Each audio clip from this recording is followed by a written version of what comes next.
Hey everyone, it's Ben Hardy here, and in today's video we're going to be going over a 2021 Mercedes AMG GLA 35, and with all that being said, let's just get straight into the video. Under the hood, we have a turbocharged 2-liter 4-cylinder that goes through an 8-speed dual-clutch automatic transmission. Fuel economy is 23 around town and then 29 on the highway, with power outputs being 302 horsepower and then 295 pound-feet of torque. Now let's go over the front end of the GLA 35. So first off, I love the look of the hood. It definitely has this kind of more like hatchback type style in terms of the size and then what they've done with the styling on it.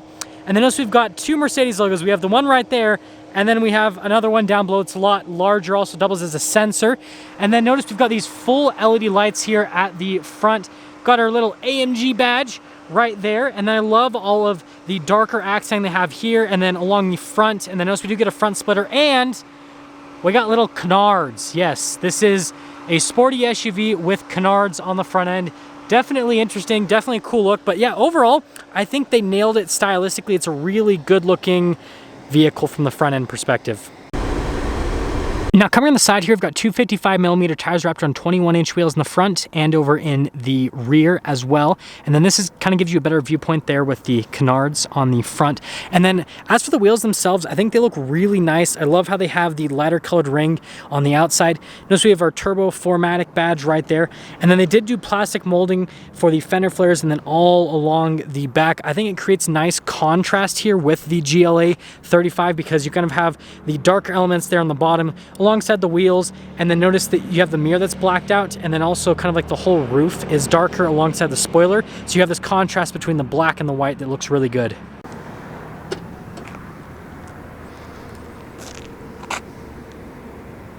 Now let's pop here into the back because again, this is supposed to be kind of like a practical, small-sized SUV. So first off, storage space is actually pretty decent back here. We have this floor mat that has a Mercedes logo, so I'm sure it's really expensive just because of that logo. And then you can see everything else happening underneath that area. But yeah, I mean, overall, decently sized. It's pretty much just like a hatchback, but then a little bit larger if you guys are running for size comparison perspective. And then when you are done, notice you can lock it up here, or you can press that, and then that'll lower it back down. And yeah, that's all for that part. Now let's finish things off with the rear, and first off, I love how it has a spoiler here on the top. I know some of you might think that's distasteful. I think it's cool. Coming down below, we've got these really cool taillights. I love the styling on them, and yeah, just overall, they look really nice. We've got our AMG badge, your GLA 35 badge on the other side, and then we've got these really nice exhaust tips on either side here in the back. I think that also looks really good. And then notice here with the diffuser, all of that. But yeah, overall, the back end looks just as good as the front.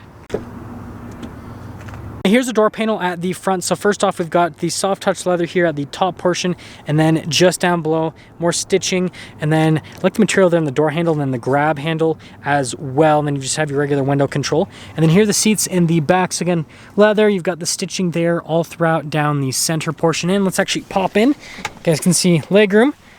Got the little vents down there, and yeah, pretty good back here. Also headroom. Definitely solid. I mean, this is actually pretty comfortable for being a smaller size SUV. You can fit an adult back here pretty comfortably, and let's head to the front. Now here's a door panel at the front. So again, we've got all the leather and stitching all throughout, and more of that metallic trim. And then look at the trim around the memory seats and everything. That looks really good. It does have heated seats, and then again, all the adjustments there. Window controls, and then the mirrors do power fold in. And then here are the seats at the front. So again, you've got those leather seats. You can see down below with the bolstering and everything. Seating position is pretty high, and then that's just for your lumbar. And then here are the pedals down below. They look really nice. Light controls right there. The steering wheel is manually adjustable, and there's one more look before we pop in.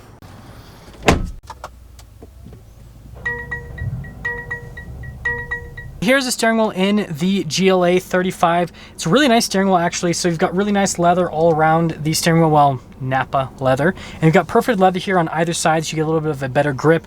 We've got these really nice paddles. They actually feel and look very nice.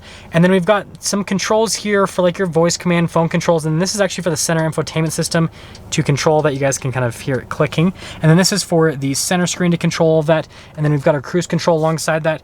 You have your stock there for the turn signal. And on the other side, we've got our actual stock here. It's like your gear selector. So yes, it is column mounted. And yeah, that's everything for the steering wheel. So here is the center screen with the GLA 35. First off, again, on the steering wheel, you can scroll through some different menus here in the center, which overall I think it's pretty cool and it's easy to use as well. There's all these different menus that you can scroll through. If you guys are wondering, it is not a touchscreen, even though the whole screen system is pretty much connected. This part is not a touchscreen, but yeah, it's just cool, the stuff you can change. So for example, we can go into designs and display and notice all of the stuff that we can change. So for example, we'll go to classic, and then it'll change the whole display to have what you'd consider a classic Mercedes look, I guess. But yeah, I think overall definitely really cool, and all the customization in this car I really like. Now, speaking of screens, here's the center screen. We'll pop it over into reverse. Really nice resolution on the camera. We've got trajectory lines. We've go from reverse to drive. Guess what? Nothing happens. But other than that, there's a bunch of stuff with the screen. Right now, this is the ambient lighting. Now, it is daytime, so I can't really show it to you, but it's really cool. So right now we have the multicolor function on, so it'll kind of like slowly change the lighting. There's lighting here, for example, and then around the vents as well. Just a cool function that you have here in the center screen that you can change basically all of it. But with the center screen, again, you can control it via touchscreen function. You can use the steering wheel to control it, and then you've got a touchpad down here which you can also use to control it. So there's literally a million different ways to actually control the infotainment system itself. And I love how there's like a comfort right here that you can press, and yeah, I guess it'll just be your comfort setting. But overall, response time on the screen is great. It's got a bunch of cool little features associated with it, and well, that's all for that part of the screen. Now, the next part of the screen is the AMG select and everything. So this shows you stuff like your fuel consumption, then you can go over to engine, see all that stuff, and then the vehicle itself. But my favorite part is the different drive modes. So we've got our slippery, which I feel like is pretty self-explanatory, individual, which you can set yourself, and then we've got our comfort, sport, and then Sport Plus, and you can actually hear the change in the exhaust where the valves will open up when you are in the sportier driving settings. The vents are amazing in this car. I just love how they look and feel. They actually look like wheels. Like, just imagine those are the spokes. I think they did a really good job design-wise. Your auto stop starts right below the start button, which makes sense.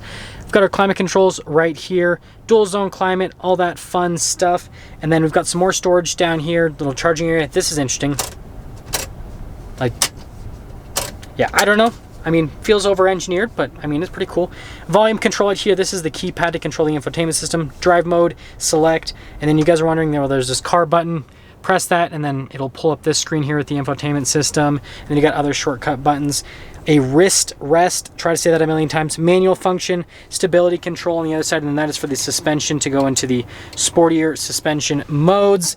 And then we've got the center console here, which storage space is pretty decent, but yeah, that's kind of this whole center stack area. Same trim that's on the door panels over here, and then the soft touch does continue all over the dash. It's like extra squishy and hollow over there. Anyways, coming over the glove box, you guys can see storage space, and then let's finish things up at the top, which is pretty interesting. So we've got our controls for the sunroof. This is like a dual sunroof. So there's one for the back passengers, and then there's one for the front passengers. So I can press the shade button and notice it does both of the shades simultaneously. All black headliner, that's all for the top. Now here is the window sticker, and you guys can see again, 2021 AMG GLA 35. And then feel free to freeze the frame on the standard equipment that comes with this. And then you can see the base MSRP before options, but this one has plenty of options with a total sticker price of $61,120. Let's take her out and see how she drives.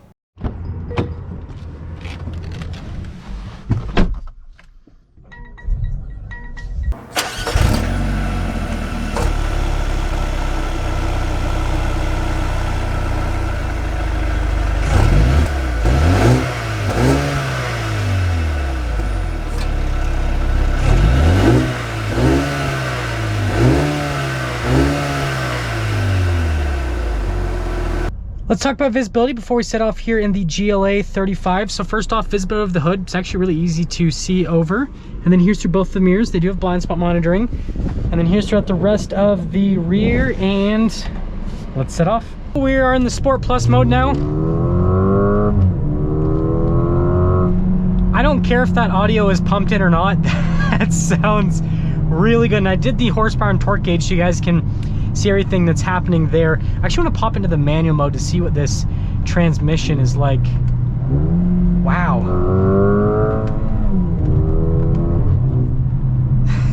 This thing's fun. Wow, I didn't think I was gonna like how this drives.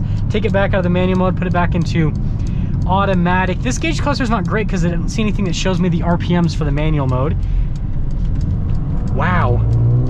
This thing is amazing, actually. There's like no body roll, and I'm in the softer suspension setting. Let's actually pop it over into the heavier suspension setting. Sorry, not heavier, but I cannot talk. The harsher suspension setting. Let's put it in the sportier version. Yeah, even in the sportier version, it still is relatively smooth. At least I'm not going that way. I'd feel so bad if I took this Mercedes on a road that has been completely taken apart because they're redoing it. But so far, this is actually a huge surprise. This is honestly one of those reviews I came into and I just wanted to get it over with because I was just like, oh, this is just another Mercedes SUV, and I love how this drives. Wow. So we are in the Sport Plus manual mode. This thing is fun. I just changed the gauge cluster look. Still don't have any RPMs. That seems like an oversight. We'll go to the other gauge cluster view. There's got to be something that, I mean, I don't know how you would actually drive something if you don't have a viewpoint of, yeah, that's so weird. They just show you the boost and everything, but they don't show you the RPMs with any of these gauge clusters. So I guess you just kind of have to get used to knowing where, I guess, red line is. You've got this that shows your consumption, right? But you don't have anything that's so weird to me. Maybe if I scroll through, yeah, there's nothing. That's a very strange oversight. Other than the fact that there are no RPMs that are visible, this thing's a riot to drive. I really like this. And so I guess that'll get me into summing things up here. I'll pop back into the automatic mode with this GLA 35. So first off, exterior wise, it's a really good looking SUV. Interior wise, not my favorite because it doesn't have really nice leather. The steering wheel is great. A lot of the touch points are nice, but I think the seats and the dash and everything could be nicer considering the price point and the fact that this is a Mercedes, right? I feel like this is the kind of cheap leather you see in a much less expensive vehicle.